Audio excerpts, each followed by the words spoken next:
Hey, welcome to Dow Stock Talk, where I talk about topics relating to investing and finance, but more specifically the stock market. In this video, I'll be going over defined outcome ETFs or buffer ETFs. But before we get started, make sure you smash the like button because it helps the YouTube algorithm. It helps YouTube know that this is quality content and help my videos reach a broader audience. Now, how my audio reach a broader audience. It was some beeping noise, so I got kind of distracted. But a lot of people may want to know what is buffer ETFs or defined outcome ETFs. It pretty much allows you to know your downside and your upside before you particularly invest. I think this is a very interesting investment, especially for people who does not like to handle risk, or they may have a shorter time frame and they're not necessarily worried about maximizing their gains but managing their losses, especially the downside. And I think in very unique situations, especially if you may have a shorter time frame, these buffer ETFs, or if you're older and maybe closer to retirement, you're not necessarily looking to maximize your returns, but you're really looking for risk management, especially as you know, as time goes on, the more you particularly invest, you really have to watch your particular downside. Now, I did a video like this before, but what I'm going to end up doing is I'm going to end up doing an update or give you guys new information from what they particularly have. So they also have the stacker ETF as well, which allows you to get like a 2x upside, only a single downside. But I really don't want to focus on that too much. But let's go over the buffer ETFs in a little bit more detail so you can see how they work. By the way, these are actually option contracts. It's actually everything is embedded. But so you don't have to worry about understanding options and stuff like that. They have it where on the surface level it's very simple to get and understand. So they have, and this is the thing, they have all different types of indexes, or the S&P, the Russell, the NASDAQ, emerging industry. So they have this set up for each particular index you would particularly like. They have one where they have the starting buffer is 9%. Yeah, so it designs to track the returns of the reference assets up to a predetermined cap, which you'll know before you end up purchasing, while investors against the first 9% of losses will be overcome over that time period. You gotta remember, these option contracts is a year's time, so to get that full 9%, the option contract the investment will have to be for a whole year. Of course, the longer you hold it, the closer it'll be to maximizing that 9%. But at the end of the year, the full 9% will be in effect. Now, these ETFs you can hold indefinitely, and what happens at the end, they'll just reset given the new cap and the downside as well. So you have the 9%. They also have the power buffer ETF, which is 15%, which protects you for the first 15%. And then if you're very bearish on the market, they have what they call ultra, which give you a downside of 30%. The way it kind of works in this case though, the first 5% you will actually lose, but anything other lower than 5%, that next 30% you will be covered. I asked them why they do that, and they said simply because they wanted the upside to be worth your while. So that's the kind of trade-off for the ultra buffer. And like I said, these are like the main things about exposure to different assets: upside, downside, defined buffers. They have the 9, 15, and the 30% to help protect against losses. And as far as the outcome period, these ETFs can be held indefinitely. So I think it's pretty good. The expense ratio, by the way, I believe is 0.79. Given the fact that it's very tax efficient, and I think the expense ratio for something like this is very unique, is justifiable. But that is opinion. As you can see, this is one of the examples. This one, SPY. So as you can see, oops, let's see if you can see for the it looks like the cap was about 1354, but after you I'm assuming after you take out the 0.79 fee, the cap would be 1265. The remaining buffer is 9%. And yeah, so 0.79 before downside, that's the expense ratio. So they already factored it in. I like how they're being very transparent about that. So as you can end up seeing, it's close to the end of the year and you would have only been down, okay, there it is. So you would have been down 10% while the S&P would have been down 18%. Remember, the closer towards the end, that's when you get the full 9%, but the longer you hold it, you'll get closer and closer to that. So as of now, you'll be down 10% versus the S&P, which is down 18%. And of course, the remaining time period is 64 days. As you can also see down here, the funds return down 10%. If you had SPY, you'd be down 18%. They have the remaining cap, remaining buffers. And as far as the downside before buffers and remaining buffers, that's really, you want to pay attention to it if you buy it not at the beginning. If you buy it midway, then you have to pay attention to the downside before the buffer end up taking into effect in the new upside as well. Let me know in the comments if you have any particular questions. And they also have some useful tools navigate through this whole situation.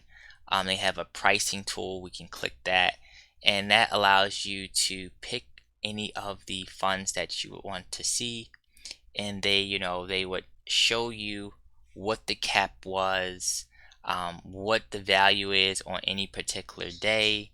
So they have that as well for any particular fund. They also have what they call the time tool. The time tool on this case shows when each of the index start, because remember each of them is for a year, for each particular one when they actually start, and you can see which index they're tracking, the remaining cap, starting cap, remaining buffer, starting buffer, downside buffer, starting before. They have all that particular things that you can particularly look at. If you have any questions, just let me know in the comments below.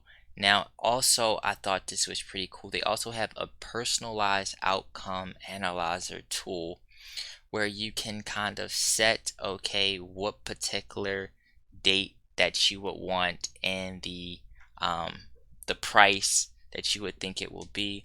Let's just say if we change this to, I'm just messing around with it, 40, they automatically adjust everything for you, so you can see what will be the cap if you change things, or looking at different time periods.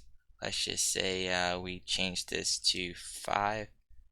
So I'm just kind of just doing that particularly have. And let's look at the historic returns as well, so you can kind of see the upside, the downside in each particular year as well. And I like how they have that, so that they can have it where you can kind of compare what the returns would actually have been. If you wanted to look at all the funds that they particularly have, and trust me, I won't forget the stacker. They have the innovation growth, equity growth, and it shows you all the tickers and stuff like that of all the particular funds that they particularly have.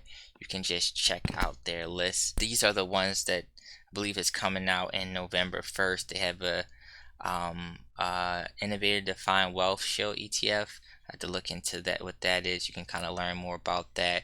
The buffer, and you can see the max of you can see the cap, the buffer. This one looks like for a 3-month outcome period. That's interesting. So that one's a little different. They have the one for 12 months. They have the cap, the buffer. So these is what all the information you would see and what that particular tracks. So all of this information is what you would see before you would also get it. They also have what they call the Accelerator Buffer ETF, which allows you to get a 2x upside versus the downside as far as the buffer in that 12-month period. So these is for, I guess, for more active investors, especially people trying to really analyze the market and really kind of maximize in a shorter period of time. For example, one particular thing you could actually do is, whenever the S&P in a bull run for a long period of time and you feel like the market is overvalued, you can keep getting these Buffer ETFs until we've seen a big drawdown, maybe like this year or something like that. Then you may okay, next year, since we know that in the bear market, the average downside for a bear market is 30%. After we see that big drop, you may be like, okay, I don't need the buffer anymore. But if it's been a long period of time before the S&P drop and you don't want to stay on the sidelines, you can use these defined outcome ETFs, or also you can kind of use it to stay in equity market, but kind of almost have it where it can give you similar returns to like a bond. Yeah, so let's look at the accelerator and the stacker. The accelerated one, that's the one where it gives you you can say a two-side upside. I'll actually show you. So it kind of gives you, as you can see, the innovative US equity seeks to provide 2x upside on the S&P with approximately a single exposure to one downside over the outcome, and they use this using option contracts and stuff like that. So you can see the outcome period with the cap would be the S&P returns to achieve on this particular one. And as far as the way this would particularly work is they cap your upside up to a certain potential, but whatever the downside would be, it would just be whatever the S&P would be. So if the S&P was down 10, you would only be down 10. But on the upside, you're getting that 2x with up to a cap. So it's a particular trade-off that you can have there. As you can see, the funds return versus the S&P, the cap, as far as this was when it initially started, 365 days, and this is what it looks like at 3 as of 10/28/2022. And you can track what the returns would have been for the fund versus the S&P for year to date, as well as for 1 year.